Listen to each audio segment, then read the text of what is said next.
지난 수요일 6월 30일 미국의 그 유명한 월드 스트리트 저널이라고 하는 데서 한국과 관련된 그 보도를 했고, 그 다음날 4월 1일 JTBC 방송에서 뉴스 시간에 방영한 것을 보았습니다.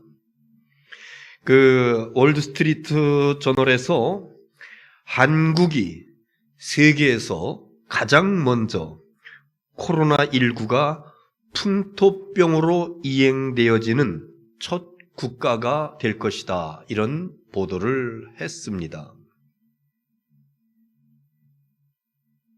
팬데믹이라고 하는 단어를 이렇게 써왔는데, 세계적으로 대유행하는 병, 이것을 팬데믹.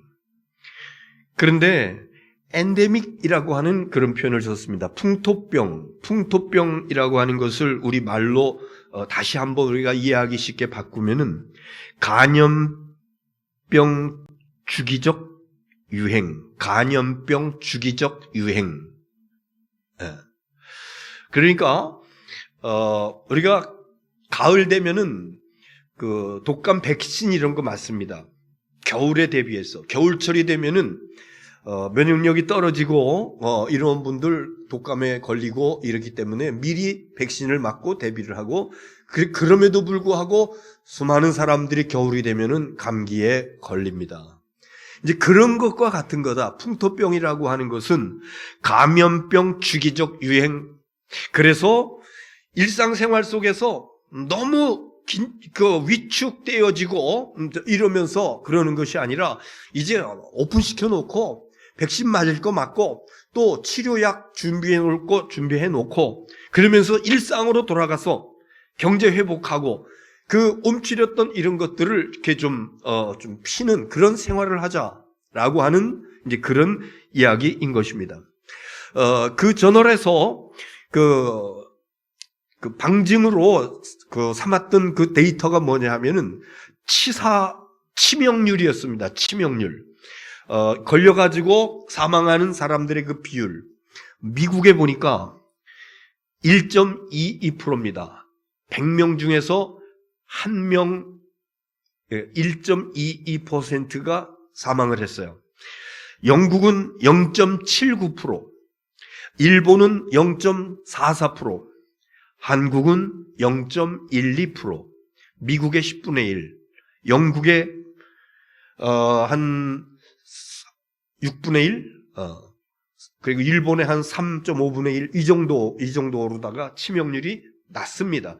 우리가 그동안 많지 않았기 때문에 발생되어지는 것들을 보면서 굉장히 많다 그래야 하는데, 세계적인 나라들과 비교해 봤을 적에는 이 정도다, 이러면서 미국의 유명한 저널이 이 데이터를 제시하면서, 그리고 적극적인 대처를 지금 하고 있는 이런 것들을 보면서 이야기를 했습니다.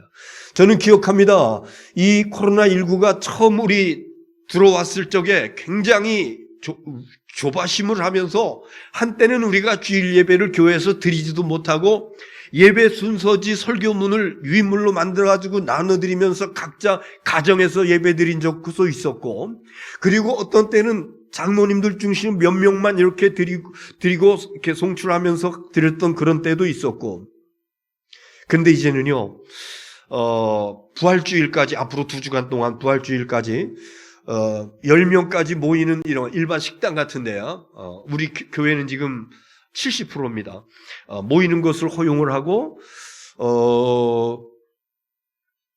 영업시간은 밤 12시까지로 이렇게 하고, 그리고 2주 후에 부활주일 지나서 그 다음 것을 이제 발표하겠다, 이런 이야기를 하고 있습니다.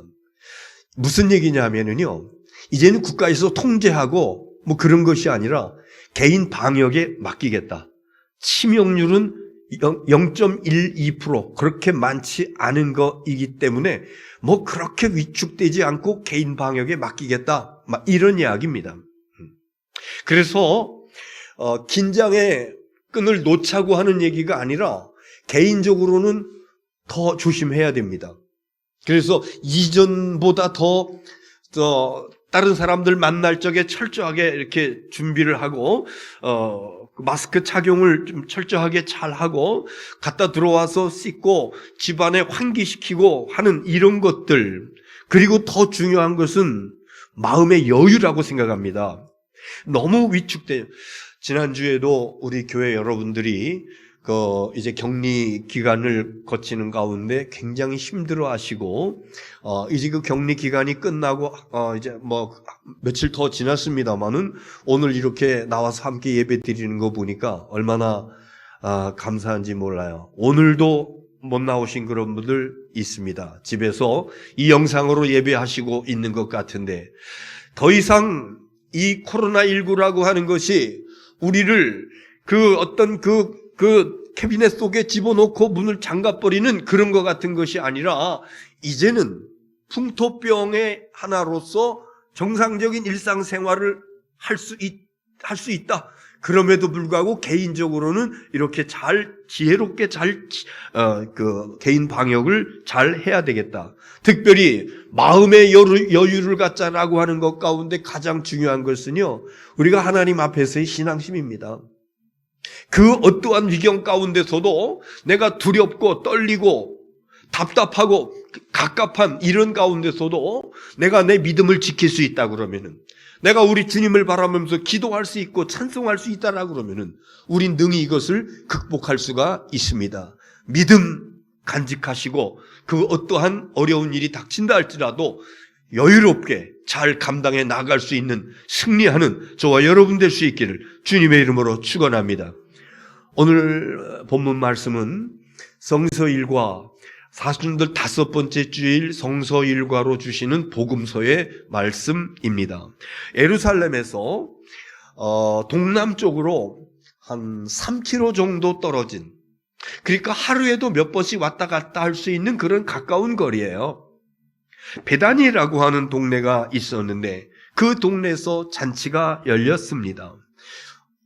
한 집에 살고 있는 3남매 나사로라고 하는 오라버니와, 그리고 마르다라고 하는 언니와 마리아라고 하는 여동생이 같이 살고 있는 그런 집이었었는데, 예수님과 예수님의 제자들을 초청해서 음식을 대접하는 그런 잔치 자리였습니다. 한번 본문을 보겠습니다. 요한복음 12장 1절 2절 시작. 6월절 엿새 전에 예수께서 베다니에 이르시니 이곳은 예수께서 죽은 자 가운데서 살리신 나사로가 있는 것이라. 아멘. 나사로, 마르다와 마리아의 오라버니, 그 집의 가장입니다. 두 여동생은 오라버니, 오빠가 있기 때문에 든든하면서 그러면서 생활을 할 수가 있었는데 그 오라비가 죽었어요. 예수님 좀 오시라고 기별을 했는데 어떻게 됐는지 아무튼 예수님 오시지 못했어요. 그리고 그 오라버니가 죽어서 장사 지냈습니다. 유대인의 전통 굴입니다. 굴에다가 배로다가 염습을 하고 동이고, 그리고 집어넣어서 장사 지낸 지 나흘이 되었을 적에 예수님께서 오셨습니다. 그리고 나사로야 나오라. 그러니까 배로 동인 채로 누웠던 시체가 벌떡 일어나서 나오고, 그래서 그 풀어서 다니게 하라. 배를 풀어서 다닐 수 있도록 한, 죽은 나사로를 살리신 놀라운 사건이 바로 앞에 있었는데, 그것이 얼마나 감사한지, 그래서 이 나사로와 마르다 마리아가 예수님과 제자들을 집으로 초청해서 그 감사한 마음을 담아서 잔치를 예수님께 제공해 드리려고 하는 그런 자리였던 것입니다. 마르다는 평소와 마찬가지로 부엌에 왔다 갔다 하면서 분주하게 음식을 장만합니다. 기름 냄새 풍기면서 좀 더 맛있는 것을 예수님과 그 제자들에게 대접하기 위해서 땀을 뻘뻘 흘리면서, 죽었다 살아난 나사로는 그 방에서 예수님과 지난 날들의 이야기를 하면서, 자기가 죽었다가 살아났던 이런저런 이야기를 하면서, 이것은 유대 사람들의 잔치를 할 적에 일상적인 풍경입니다. 자, 그런데 이러한 평범한 풍경 가운데 예기치 않았던 한 사건이 벌어지는데, 본문의 3절에 있는 말씀 보겠습니다. 시작. 마리아는 지극히 비싼 향유 곧 순전한 나드 한 근을 가져다가 예수의 발에 붓고 자기 머리털로 그의 발을 닦으니 향유 냄새가 집에 가득하더라. 지극히 비싼 향유, 어디서 나타났는지 동생 마리아가 예수님과 제자들이 그리고 오라버니가 앉아서 두런두런 얘기하고 있는 그때에 동생 마리아가 뭔가를 가지고, 향유 옥합입니다. 옥으로 만들어진 그 향유를 담을 수 있는 밀봉된, 이것은 깨뜨리지 않으면 꺼낼 수 없는 아주 비싼 나드 향이기 때문에 이게 공기가 통하지 않기 위해서 아예 넣고서 밀봉해 버리는 그런 나드 향유 옥합을 가지고 가서, 그리고 그것을 깨뜨리고, 그래서 예수의 발에다가 붓고, 그리고 자기의 머리를 내려서 그 예수님의 발을 닦아드리니까 그 집안에 이 향기로 넘쳐나게 되었다. 이것이 3절의 말씀인 것입니다. 여러분, 나드라고 하는 것은요, 향품 중에서 아주 값비싼 나드라고 그럽니다. 이스라엘에서 나는 것이 아니라 티벳, 그리고 알래스카 3,000m 이상 되는 고지대에서 이렇게 나오는 그런 그 향품인데, 그것을 그냥 어서 뚝뚝 따오는 것이 아니라 줄기라든가 이런 거를 갖다가 제재를 하는데, 한 다발을 갖다가 하면은 겨우 한 방울 정도 나올까 말까 한, 그래서 가장 비싼 향료 중에 하나요. 그것을 가룟 유다는 얘기하기를 300데나리온이나 간다. 그 옥합에 들어있는 향유가 300데나리온, 한 데나리온이 한 사람의 품삯이기 때문에 300일 동안의 품삯을 모아놓은 것 같은 아주 굉장히 값비싼, 그래서 마태복음 26장에서는 매우 귀한 향유 옥합 이렇게 표현하고, 마가복음 14장에서는 매우 비싼 향유 곧 순전한 나드 한 옥합을 이랬습니다. 순전한 나드 한 옥합을. 그래서 순전한 나드, 너무 비싸기 때문에 당시의 사람들은 다른 것에다가 나드 향 한 방울 정도 떨어뜨려 가지고 섞어서, 그래서 이렇게 쓴다 그래요. 그런데 순전한 나드, 다른 향이 섞이지 아니하고 불순물이 섞이지 않은 순전한 나드. 우리 기독교 그 포털 이렇게 검색을 해보면은요, 순전한 나드라고 하는 이름을 가지고 쓰는 그런 단체들이 많이, 출판사도 있고 어느 선교단체도 있고, 여기서 따왔습니다. 불순물이 섞이지 않고 아주 순수한, 마르다가 예수님께 부었던 그 순전한 나드, 참으로 귀한, 아무것도 섞이지 아니하는, 인간의 어떤 그런 이기적인 그런 생각들이 섞이지 아니하고 오직 주님께로만 향하는 그 헌신과 사랑의 마음을 담은 순전한 나드. 이 시간 사순절 5번째 주일에 우리 하나님 앞에 예배하는 저와 여러분의 심령이 순전한 나드와 같은 주님께로 향한 가장 아름답고 사랑스러운 그런 심령이 될 수 있기를 간절히 바랍니다. 요한복음 12장 5절에 있는 말씀 보겠습니다. 가룟 유다는 여기에 대해서 뭐라고 얘기하고 있는가? 자, 시작.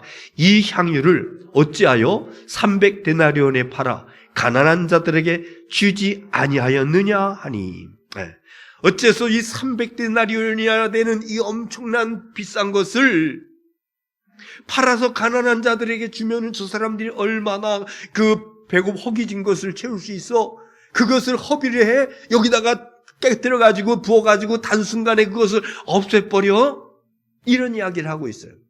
그런데 여러분, 마태복음에 보면은요, 같은 기사를 쓰고 있는데 제자들이 서로 분개하여 이르되, 그 말을 들은 제자들이 분개하는 겁니다. 가룟 유다가 그거 팔아가지고 가난한 사람들에게 300대 어마어마한 돈을 그렇게 허비를 해? 그러니까 듣고 있던 제자들이 분개하고, 그리고 마가복음에서는요, 어떤 사람들이 화를 내며 서로 말하되, 그러면서 이래 하면 안 된다고. 제자 중에서 돈을 관리하는 유다가 문제 제기를 하면서 슬쩍 던져놓으니까 다른 제자들이 그 말을 듣고 서로 분개하고 서로 화를 내면서 왜 그런 귀한 것을 허비하느냐? 그러면서 핀잔을 주고 비난을 하고 공격을 하고. 그런데 여러분, 요한복음을 기록한 이 기록자가 이 가룟 유다에 대해서 12장 6절에 뭐라고 말씀하시는가 한번 보세요. 12장 6절에 시작. 이렇게 말함은 가난한 자들을 생각함이 아니요 그는 도둑이라 돈깨를 맞고 거기 넣는 것을 훔쳐 가미러라. 네. 정말 가난한 사람들에게 그것을 나눠주고 싶은 그런 마음에 그런 것이 아니라 가룟 유다는 도둑이야. 그래서 예수님의 제자들이 함께 공동체 생활을 하는데 그 최소한의 생활비를 위해서 돈깨에 넣어둔 것, 그것을 슬쩍슬쩍 빼내다가 써가는 그런 도둑이라 이렇게 표현을 하고 있습니다. 그러니까 이 요한에 의하면은 예수님을 따르는 제자들 가운데 12명 가운데서 예수 제자 공동체 얼마나 귀하고 아름답습니까? 나중에는 결국 예수 제자 공동체가 전 세계 기독교화하는 그런 그 놀라운 기초 공동체로 시작을 하게 되는 것인데, 그런데 그 중에 한 명, 진정한 제자로서가 아니라 자기 물질적 욕심, 욕구를 채우기 위해서 그 공동체 안에 들어오고, 그리고 예수님께서 여우도 굴이 있지만은 공중에 나는 새도 깃들일 곳이 있지 않음, 인자는 머리 둘 곳이 없다고 아주 가난한 그런 삶을 사시는 예수님과 제자들이었었는데, 그 중에서도 돈을 빼다가 도둑질하는 그런 사람이 있었다고. 자기 유익을 추구하면서 돈 벌어먹을 데가 없어가지고 그 공동체, 신앙 공동체, 믿음 공동체 그 안에 들어와가지고 그 일을 벌이고 있는 파렴치한 인간이 그 돈 가지고 팔아서 가난한 사람들에게 줘야 되는 거 아니야? 그래 하니까는 그 옆에서 제자들이 있다가 동조하는 거예요. 그렇잖아. 화까지 냈다고요. 분노하면서 그 여인에게 몰박을 하는 겁니다. 300데나리온은 이게 적은 돈입니까? 어림잡아도 한 1,000만 원 이상 되는 그런 화폐 가치로 이상으로 얘기할 수가 있는데, 그것을 보고 제자들이 막 분해하면서, 여러분, 우리가 여기서 한 가지 꼭 기억할 것은요, 신앙 공동체 안에도 말로 인해서 분란을 일으키는 사람이 있는데, 그런데 처음에는 대수롭지 않은 말을 툭 던져놔요. 그 이면에는 우리가 가룟 유다에 대해서 악한 원수 마귀가 그 속에서 역사한다고 하는 내용들이 많이 나옵니다만은, 사악한 영들이 누구 한 사람을 통해서 그 속에서 그냥 한 말 툭 던지는데, 그 말을 받아서 옆에 있는 사람이 또 이야기하고 그 이야기가 돌고 그래서 한 공동체를 갖다가 파괴하고 엉뚱한 방향으로 몰고 가는 그런 일들이 나타나는 것을 보게 됩니다. 특별히 우리가 말할 때에 신앙 공동체 안에서 부정적인 말, 불만 섞인 말, 남을 비난하는 말, 비판하는 말, 이런 것들은요 정말 몇 번씩 삼키고 기도하면서 가능하면 할 수 있으면 하지 말아야 됩니다. 그런데 그런 말을 듣고 부안해동하면서 같이 동조하면서 문제를 크게 파국으로 몰아가는 이런 사람들이 있다고 하는 것입니다. 오늘 새벽에 읽었던 잠언에 있는 말씀 보니까 잠언 12장 18절에 칼로 찌름같이 함부로 말하는 자가 있거니와, 여러분, 함부로 말하는 것은 칼로 찌르는 거라 그랬어요. 칼을 들어서 사람을 해코자 하는 것뿐만 아니라 말 한마디, 내가 잘못함으로 인해 가지고 옆에 있는 사람이 그것을 동조함으로 인해서 아무 잘못이 없는데, 아무 허물이 없는데 그를 갖다가 몰박하고 비난하고 돌을 던지고 거기다가 감정까지 섞어서. 그러니까요, 예수님께서 결국은 등장하십니다. 예수님께서 정리해 주세요. 얘들아, 그 여자 가만두어라. 그 여자에게 아무 실수와 잘못이 없다. 오히려 얼마나 귀한 일인지, 얼마나 아름다운 일인지, 복음이 전파되는 땅끝까지 복음이 전파되는 곳곳마다 이 아름다운 소식을 전파하거라. 한번 보겠습니다. 마태복음 26장 13절. 시작. 내가 진실로 너희에게 이르노니 온 천하에 어디서든지 이 복음이 전파되는 곳에서는 이 여자가 행한 일도 말하여 그를 기억하리라 하시니라. 아멘. 이 마리아의 행동이 얼마나 귀한 것인지, 얼마나 아름다운 것인지. 그래서 복음이 전파되는 곳마다, 지금부터 2000년 전부터 지금까지 전 세계적으로 복음이 전파되는 곳곳마다 이 사실을 이야기하고, 그리고 이 여인을 기억하고, 그리고 그 향기가 공동체 안에 진동하도록 하라. 예수님 이렇게 말씀하고 계신 것입니다. 그래서 오늘 사순절 5번째 성서 일과의 말씀을 우리가 함께 나누면서, 오늘 이 말씀을 좀 묵상하면서 우리에게 주시는 교훈이 뭔지 함께 은혜를 나누고자 하는 것입니다. 자, 본문 중에서 요한복음 12장 7절 같이 보겠습니다. 시작. 예수께서 이르시되 그를 가만두어 나의 장례식 날을 위하여 그것을 간직하게 하라. 그 여자한테 더 이상 뭐라고 말하지 마. 그 돈이 큰 돈이야. 그러나 낭비한 거 아니야. 나의 장례식을 준비했어. 자, 다른 복음서 마태복음 26장 12절 시작. 이 여자가 내 몸에 이 향유를 부은 것은 내 장례를 위하여 한 것이니라. 아멘. 예수님의 장례, 아직 예수님 돌아가시기 한 주 정도 남아 있어요. 그런데 어찌하여 마리아는 돌아가시지도 않은 예수님의 장례식을 준비할 수가 있었을까? 그리고 예수님의 그런 칭찬을 받고 땅끝까지 복음이 전파되는 곳곳마다 이 아름다운 이야기가 들려져야 된다고 예수님께서 말씀하실 정도로 됐는데, 마리아는 어떻게 알았을까? 예수님께서요, 사람들아 이렇게 모아놓고 말씀을 가르칠 적에, 그런데 이 마리아는 항상 예수님의 발 앞에 앉아 있었어요. 예수님의 가장 가까운 데서 예수님의 입에서 떨어지는 말씀 한마디라도, 토시 하나라도 놓치지 않고 그것을 내가 간직하리라. 예수님의 눈빛을 바라보면서 예수님의 마음속에 있는 그 내면에 있는 그 생각 하나하나를 내가 놓치지 않고 받으리라. 그러면서 발치 앉아서 예수님의 말씀을 듣던 여인이 바로 이 마리아였습니다. 자, 누가복음 10장 39절에 있는 말씀. 누가복음 10장 39절 시작. 그에게 마리아 하는 동생이 있어 주의 발치에 앉아 그의 말씀을 듣더니. 이거 어디냐면요, 오늘 말씀 읽기 전에, 오늘은 12장인데 누가복음 10장 그 전의 일입니다. 예수님이 또 그 집에 오셨었어요.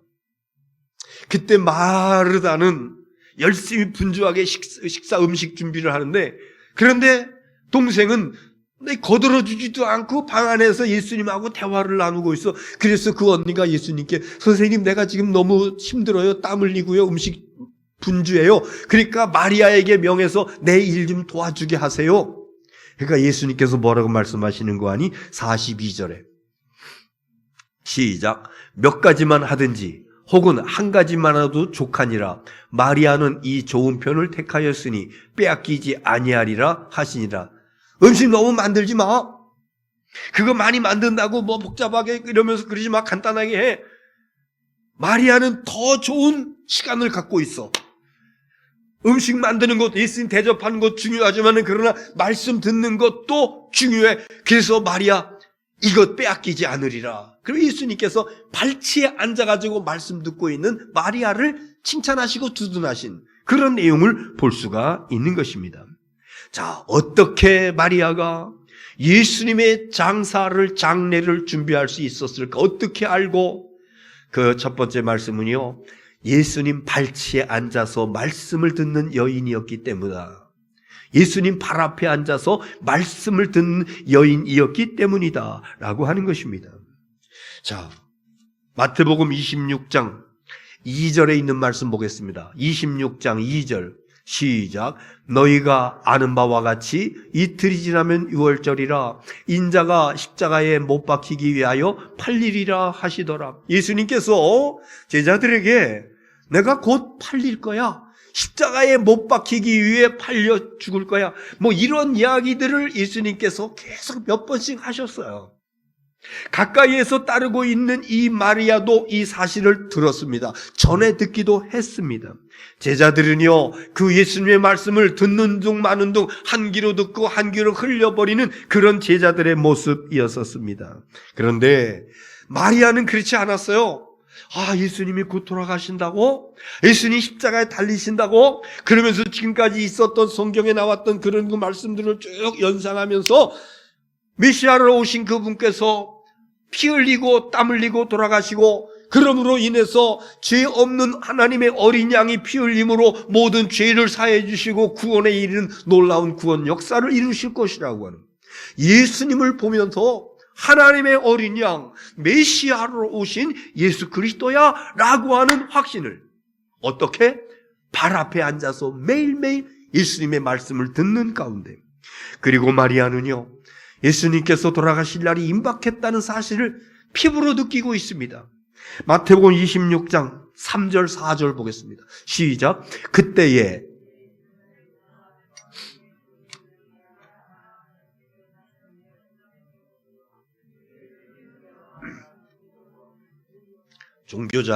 지도자들이 예수를 잡아서 흉계를 꾸며가지고, 그래서 잡아 죽이려고 의논하는 것이 소문의 소문을 통해서 마리아에게 들려지는 겁니다. 그러니까 예수님 평소에 하셨던 말씀, 그리고 지금 흉흉한 소문들, 이것을 종합해 볼 적에 예수님 정말 십자가에 죽으실 날이 몇 날이 안 남았구나, 이것을 감지한 거예요. 이것을 알 수 있었다. 그래서 예수님의 장사를 준비할 수가 있었다라고 하는 것입니다.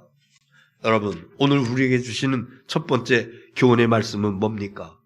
예수님 발치에 앉아서 말씀 듣는 자에게 하나님께서는 하나님의 의도와 뜻을 정확하게 알려주시는 줄 믿으시기를 바랍니다. 지금도 우리가 예배 드리는데 여러분 앉아 계신 그 자리가, 나는 지금 예수님의 발치 앞에 앉아 있어. 지금 예수님께서 내 앞에 계셔. 그리고 나에게 예수님께서 조곤조곤 하나님의 말씀을 전해주시고 계셔.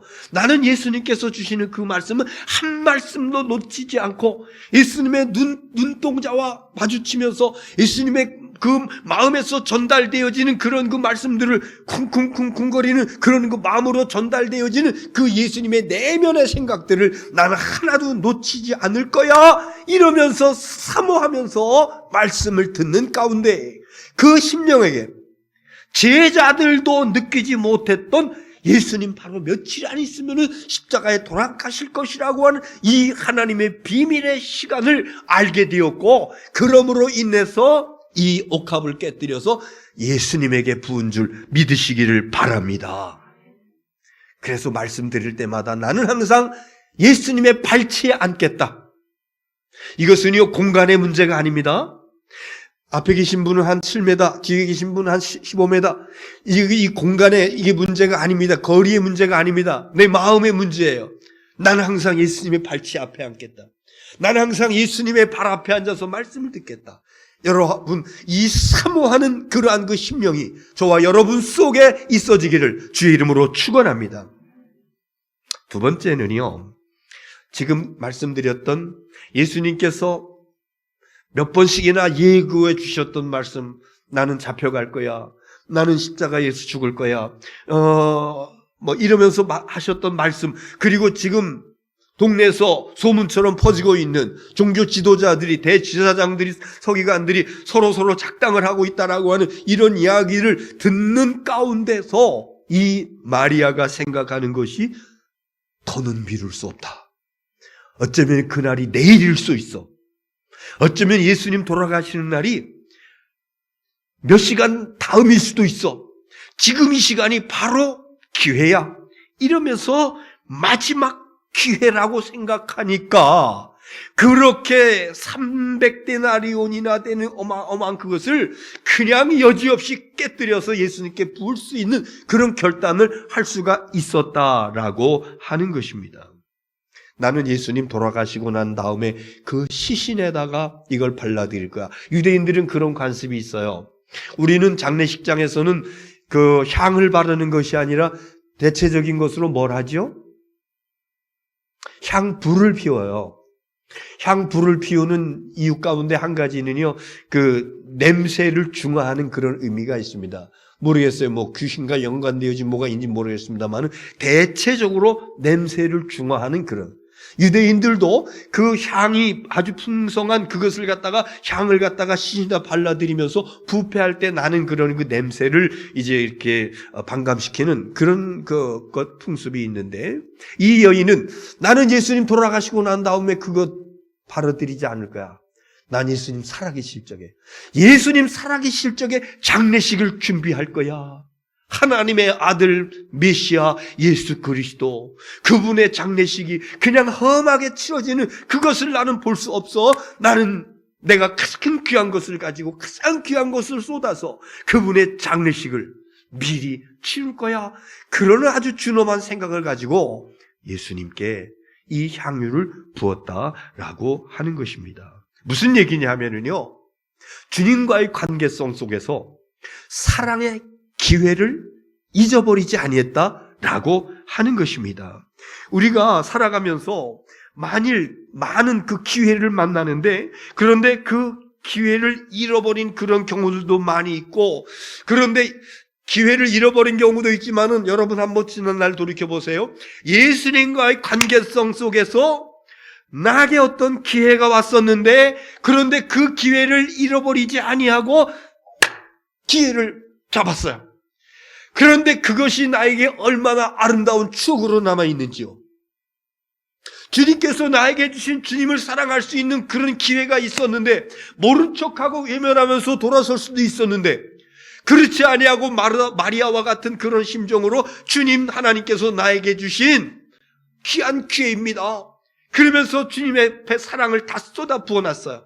그런데 시간이 지나놓고 주님은 돌아가셨어요. 주님은 육신적으로 지금 여기는 없어요. 그러나 이 여인은요, 한평생 그 추억만 생각하면 가슴이 뛰는 거예요. 한평생 그 추억만 생각하면 얼마나 기쁘고 감사하고 즐거운지요. 그리고 부활의 신앙을, 십자가의 고난과 부활의 신앙을 가지고 있었기 때문에 이제 주님 앞에, 부활해서 주님 앞에 갔을 적에 나는 그 주님의 품에 안겨서 주님 앞에서 손붙잡고 찬양하면서 경배하면서 얼마나 행복한 그런 영생을 살아갈 것인가, 이것을 생각하니까 마리아는요 벅차오르는 것입니다. 여러분, 저는 우리 김제교회에서 이제 10년은 안 됐습니다만은 여러 해 동안 목회하면서 여러 성도님들 가운데 소중한 옥합을 깨어서 주님의 발 앞에 붙는 성도들의 모습을 경험을 했습니다. 여러 가지 천차만별입니다. 서로의 형편과 처지가 다르기 때문에. 그러나 나에게 있어서 소중한 것들입니다.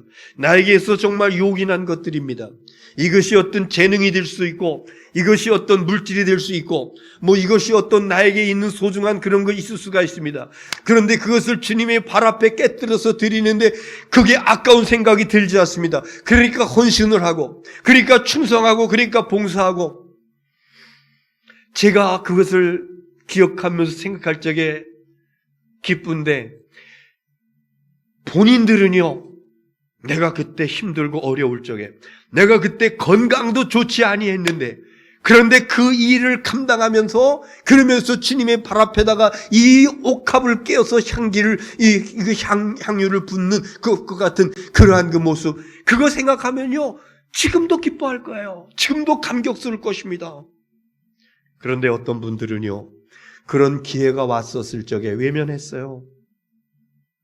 나는 그러지 않아도 바쁘고, 난 그러지 않아도 여러 가지로 쪼들리고, 그래서 주님 앞에 옥합을 깨서 향유를 부을 만한 그런 그 여력이 마음으로나 생각으로나 실제적으로나 없어. 그리고 외면해 버렸더니요, 그런 추억이 하나도 없어요. 주님과의 관계성 속에서 그런 추억이 하나도 없어요. 여러분, 더 놀라운 것은 이런 아름다운 추억을 갖고 있는 성도들이, 목사가 기억하는 것은 아무것도 아니에요. 여러분 자신이 기억하는 것은 아무것도 아니에요. 마리아의 그 옥합 깬 사실을 기억하신 주님께서, 여러분이 주님의 옥합을 깨서 그 향유를 부은 그 아름다운 사건 하나하나를 주님께서 지금도 기억하시고 기뻐하시고 칭찬하고 계신 줄을 믿으시기를 바랍니다. 지금도 우리 김제교회당 안에는 이 아름다운 나드 향유로 가득 차 있습니다. 지난 주일에도 코로나로 인해서 그 구역 식구들 가운데 몇몇 분들이 이 활동을 제대로 할 수 없으니까, 그러니까 아주 극소수의 속도원들이 나와가지고 구석구석 청소를 하고 미처 방석을 내려놓지도 못하고, 여러분 이런 것들이 향유를 붓는 거예요. 불평하지 않고 왜 나만 일해야 돼? 누구는 집에서 쉬고 있는데 쉬고 싶어서 쉽니까? 여러 가지로 곤고하고 그러니까. 그래서 이 마리아와 마찬가지로 아낌없이 깨어서 주님 앞에 붓는 그 아름다운 헌신으로 인한 그 향내가 지금 우리 예배당 공간에 가득 차 있는 줄 믿으시기 바랍니다. 마리아처럼 향기로 기억되어지는, 저와 여러분에게 기억되어지고 예수님께 기억되어지는 아름다운 삶이 될 수 있기를 주님의 이름으로 축원합니다. 기도하겠습니다.